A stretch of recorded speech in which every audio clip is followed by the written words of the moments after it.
Assalamualaikum warahmatullahi wabarakatuh. Perkenalkan, nama saya Amiruddin dengan NPM 091 058 031 9030 dari Prodi Ilmu Pemerintahan Fakultas Ilmu Sosial dan Politik kelas C. Baik, langsung saja masuk ke pembahasan pertama, dimensi pendekatan dalam pelayanan publik.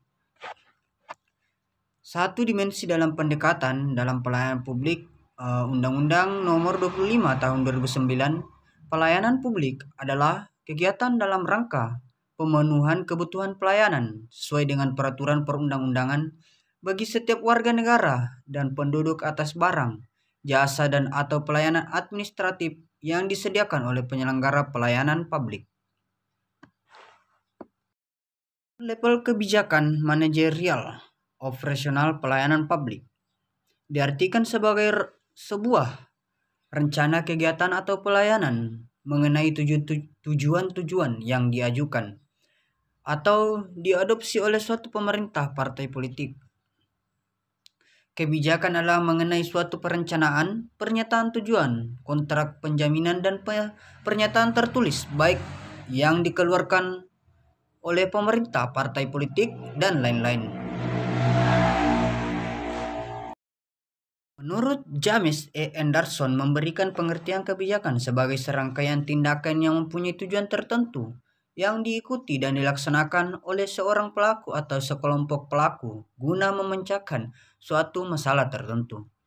Pengertian ini menurutnya berimplikasi kebijakan suatu mempunyai tujuan tertentu atau merupakan tindakan yang berorientasi pada tujuan, bahwa kebijakan itu berisi tindakan-tindakan atau pola-pola tindakan pejabat-pejabat pemerintah, bahwa kebijakan merupakan apa yang benar-benar dilakukan oleh pemerintah. Kebijakan biasa bersifat positif dalam arti merupakan beberapa bentuk tindakan pemerintah mengenai suatu masalah tertentu, atau sifat negatif dalam arti merupakan keputusan pejabat pemerintah untuk tidak melakukan sesuatu. Adapun bahwa kebijakan dalam arti positif didasarkan pada peraturan perundang-undangan dan bersifat memaksa, otoritatif. Adapun tiga jenis pendekatan. Yang pertama, pendekatan politik, dikotomi politik dan administrasi oleh Wilson. Kedua, pendekatan manajerial, dan yang ketiga, pendekatan legal yang dimana dimaksud.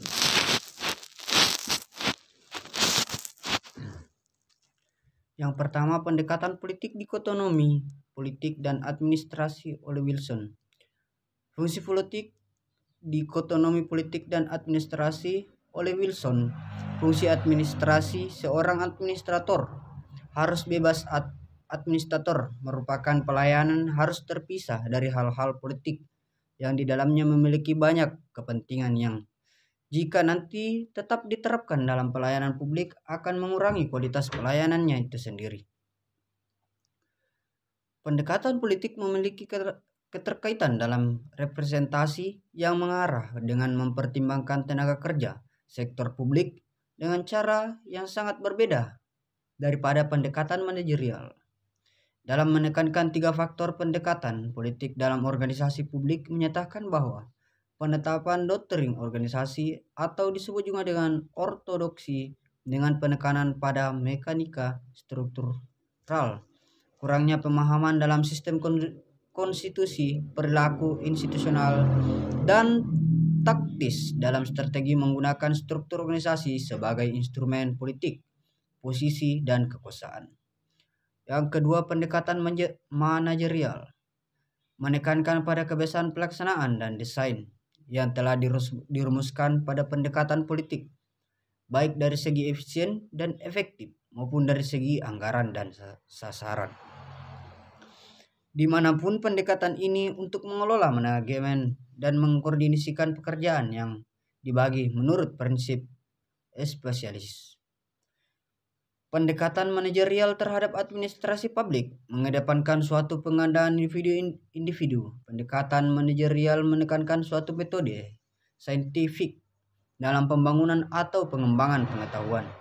Dalam praktiknya, pembahasan administrasi publik sebagai suatu ilmu pengetahuan telah memajukan suatu upaya pengembangan generasi tentang perilaku administrasi. Komitmen pendekatan manajerial terhadap nilai-nilai efisien ekonomi, efektivitas, dan ilmu pengetahuan membawanya pada sistem anggaran yang rasional dan yang lebih baik sebagai sistem yang menekankan pada kebutuhan dan membangun pertimbangan efektivitas biaya dalam formulasi anggaran. Adapun yang ketiga, pendekatan legal. Pendekatan hukum menekankan pada prosedur yang sesuai dengan proses hak-hak substansi yang sesungguhnya. Dalam keadilan yang mempertimbangkan individu sebagai seorang yang unik dalam berbagai keadaan yang spesifik. Pendekatan ini merupakan keberlanjutan dan sinergitas atas dua pendekatan sebagai sebelumnya, yakni pendekatan politik dan manajerial. Pada dasarnya setiap manusia membutuhkan pelayanan, bahkan secara ekstrim, dan dapat dikatakan bahwa pelayanan tidak dapat dipisahkan dengan kehidupan manusia.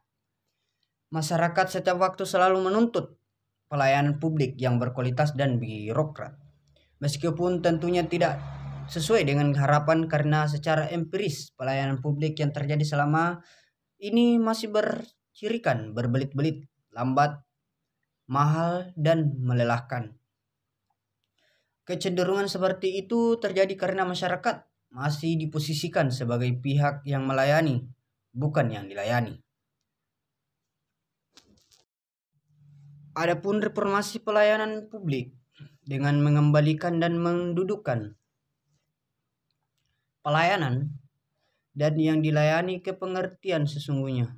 Pelayanan yang seharusnya ditunjukkan pada masyarakat umum, kadang dibalik menjadi pelayanan masyarakat. Terdapat negara meskipun negara berdiri sesungguhnya adalah untuk kepentingan masyarakat yang mendirikannya. Artinya sesungguhnya haruslah memberikan pelayanan terbaik kepada masyarakat. Dengan demikian, pelayanan publik adalah pemenuhan keinginan dan kebutuhan masyarakat oleh penyelenggara negara. Negara didirikan oleh publik, masyarakat. Tentu saja dengan tujuan agar dapat meningkatkan kesejahteraan masyarakat.